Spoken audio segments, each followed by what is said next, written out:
Well, here we go. The absolute last test for bio, other than the final exam for Biology 211. Now, as in the last video, I'm going to set at my desk here, and we're going to talk about these things. You may need to stop and rewind. We won't be writing down all these things. Instead, it'll be a kind of a face-to-face, other than the fact that I'm talking to you through a camera, but it'll be a face-to-face lecture here. So what we're going to do now, and I keep trying to re-emphasize how big human anatomy is, how much stuff there is. You know, the practice questions that we do in the book, there's a reason for doing those, and we're trying to absorb all this information. And the IDs that we have are so big. There's so much that we do. And so what happens is when you do those practice questions, you're absorbing the information. So if you'll notice, a lot of them, you know, they're essay type. It's not a multiple choice. It's like, oh, I got to look, I got to know, because it's accumulation of all these things. So what I'm going to do now is I'm going to go through chapter 7. I'm going to do chapter 7 through 10. And what I'm going to do is I'm going to highlight some things. Now, this doesn't mean that these are the most important things in the chapter, okay? Let me just emphasize that. These are some of the things, a lot of our students that take human anatomy and physiology are in pre-med, they're going to be nurses, they're going to be radiologists. A lot of the basic information that we have, a lot of people take human anatomy and physiology simply for a science elective. And so, if so, it's the same thing. We're going to highlight some of the things. So the reason I'm not at the board right now, and the reason that we're not writing this whole section down, is that we're going to jump around a little bit today. And so I just don't want you to feel like, that what I'm talking about here in each chapter, that's the most important thing. We're going to take an overview, and I'm just going to touch on some key things in the chapter.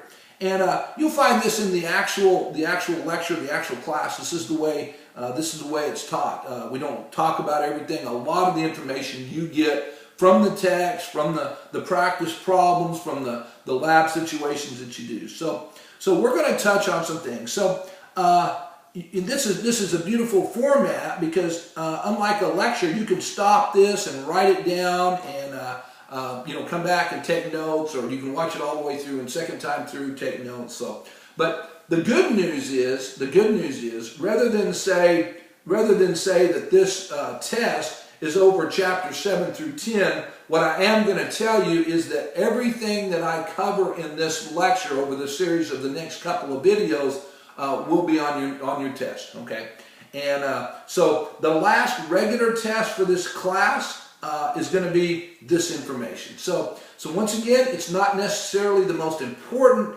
stuff in the chapter, but it is some really key material. So here we go. So once again, I'm just gonna take a little bit, since we're gonna do chapter 7 through 10. We've already done a little bit in all of those chapters, but we're gonna do an overview and get you ready for your last test. Plus, we're gonna learn a lot of stuff along the way. So when a baby is born, okay, that brain is going to develop. But the skull itself has to be able to expand and grow. So what happens is the baby has a soft spot in the top part of his brain. As a matter of fact, you can push down on a baby. You wouldn't want to push hard, but there's actually a hole in the middle. Now, that hole is called a fontanelle, F-O-N-T-A-N-E-L, fontanelle. So the fontanelle is called the soft spot in a newborn skull. So the soft spot in a newborn skull is called a fontanelle. Now, interesting story about that fontanelle, amazing story. Years ago, a baby was in a little jumper. You know what I mean? The little deal you put the baby in, and he jumps up and down, and it's on rollers. And the mother was washing the dishes, and the baby was down below her, and she dropped, of all things, she dropped a steak knife. And that steak knife fell, and the baby's down there, and he's just kind of happy-go-lucky, and lo and behold, the knife goes into the baby's head. Well, you can imagine. You can imagine the mother's panic, you know, probably yelling for the the father, anybody in the house, oh, come help quick. And so they rush this baby to the hospital, and lo and behold, the knife has gone right into the frontanelle, and literally there's no part of the brain there. So isn't it amazing? So the doctor takes a look, he sees that that's part of the frontanelle, he pulls that out, and he says, you know what? In about 6 months, that would have been a problem. But for right now, there's no developed brain there. So isn't that amazing? Isn't that amazing? You know, we talk about, and if you haven't taken psychology, you really want to consider that. It'll probably be a part of your degree plan. Psychology 101, we talk about how the brain develops and how we learn through the brain, cognitive and socially, and it's amazing how the brain develops. As a matter of fact, you don't actually have memories until you're 3 years old. Isn't that amazing? So, okay, so how many bones are in the human body? There's 206. 206 bones in the human body. Then when we want to talk about all of those different bones, large, small, everything from the femur to the small bones in the ear. Now, when we talk about bones, we got to also talk about bone fractures. Okay, so a fracture is a cracked or broken bone. All right. So here's the way we define fractures. If it's an incomplete break in a bone, in other words, the bone gets hit, the bone has a crack, has a fracture in it, but it's not all the way broken, that's called a simple fracture. Okay, simple fracture. If the bone breaks, okay, if we have a break in the bone and the bone literally breaks, that's a compound fracture. So a simple fracture just means that we have a crack in the bone doesn't break. Compound fracture means that the bone actually breaks. All right. Now, what happens in this newborn baby? What happens when this newborn baby comes and we have this fetus? And you know, once again, I refer to God because I don't know how else to explain this, but because it's not like we made a baby, you know, in a factory, but it's amazing because when a baby comes out of the mother and goes and is born through the birth canal, the bones actually bend. The bones actually bend, and that is called green stick. A baby's bones are called green stick. It means that the bones bend. They're soft, they're pliable. You certainly wouldn't want to, you might even see it accidentally. A baby's bones bend and they don't break at all. It's absolutely amazing. But that's called green stick. So green stick is the bone bending. And then we have, let's see where we go from here.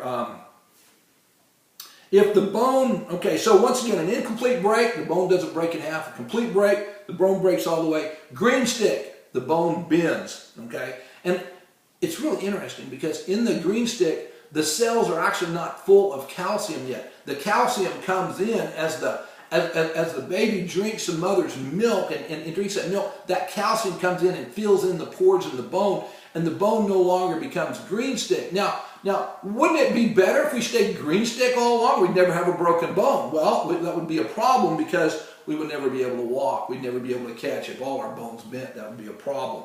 So then we have a deal where, well, let's stop there with the fractures. I think simple, compound, and green stick will be good there. Okay. So we're going to look at chapter 8 a little bit. Chapter 8 is the joints of the bone, the way things are connected. So we have something called a ball and a socket. Okay, so a ball and a socket actually has a ball that rolls in this, and it allows it to rotate. Now, a ball and a socket allows the most movement of any kind of joint in the human body. Okay. The ball and the socket allow the most movement because it can rotate however it wants. So let's look at some examples, okay? The shoulder, all right, the shoulder is a ball and a socket. Anything that rotates up and down and around like this is a ball and socket. So the shoulder is an example of a ball and socket joint. The hip is an example of a ball and socket joint. We can rotate our hip all around, we can move it up, we can move it back.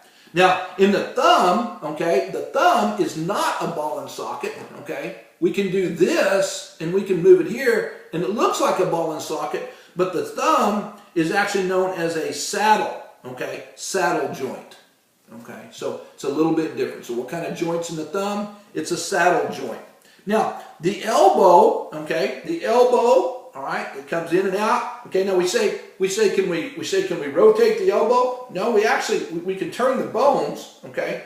But the elbow itself is a hinge joint. The elbow is a hinge joint, just like a door, hinges. All right, it hinges. So the elbow is a hinge joint. Also, the fingers and the toes, what we call the phalanges, okay, those are also hinge joints. So the elbow and the phalanges are hinge joints.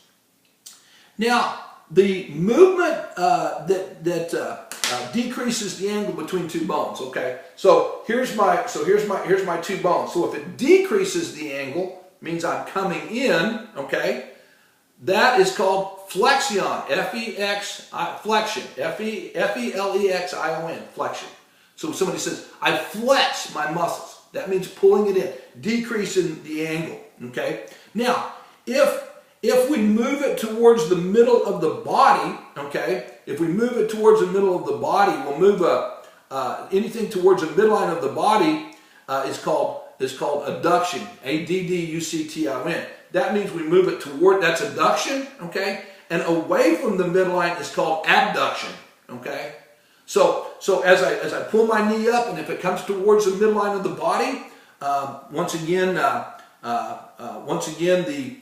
towards the midline is adduction, A-D-D-U-C-T-I-O-N, and abduction is away from the midline. All right. Now we have another movement, closing of the jaw. Okay, when we close this jaw, that's an interesting one. It's called elevation movement. Okay, so elevation movement is closing of the jaw. Basically what that means in Latin is elevation is that we take both the mandible and we take the maxilla and the mandible and we bring them together, okay, all right? We actually elevate the pressure, okay? So it's called elevation movement. Now the main factor that holds the arm to the trunk, okay, the main factor that holds the arm to the trunk, why does it stay right here, okay? The main factor is muscles and tendons. Now, I want to talk about this because tendons attach muscles to muscles. Now, what happens is the brain sends the nerves to tell the muscles to either contract, okay, or relax, which causes the movement. But we can't always, the muscles is not what's holding our body together, all right? Remember, it's muscles, okay, that are there, but what's holding muscle to muscle? Tendons. So tendons hold muscle to muscle, ligaments hold bone to bone.